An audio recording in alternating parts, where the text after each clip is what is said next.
C'est toujours à la fin qu'on se rappelle de l'histoire. Et c'est en comprenant l'histoire qu'on arrive à apaiser nos cœurs.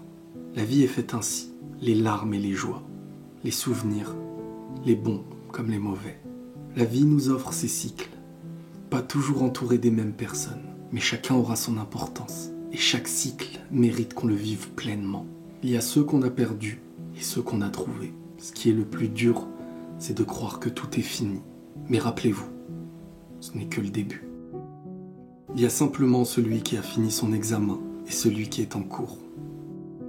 Et s'il l'avait réussi, et qu'on devrait peut-être être fier de lui, qu'il aimerait nous voir réussir à notre tour, pour le rejoindre un jour, dans une éternité de bonheur, là où le temps est arrêté, peut-être qu'on vivrait cette absence temporaire d'une meilleure façon.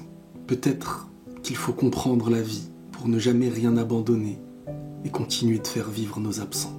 Ce qui donne de l'espoir, c'est d'espérer se revoir. C'est d'avoir foi en celui qui connaît nos peines, le plus juste, le créateur de cet amour qui coule en nous et qui aujourd'hui fait couler nos larmes. Aucune de nos peines ne lui sont étrangères et ça devrait nous apaiser. Ne pensez jamais être dans l'incapacité de rebondir. Vous n'êtes jamais seul et vous avez la capacité d'être très fort. On a tous ce passage à accomplir et à réussir. Tous cette responsabilité. C'est inscrit en nous. Les hommes ne doivent pas oublier, mais réussir à se rappeler avec joie.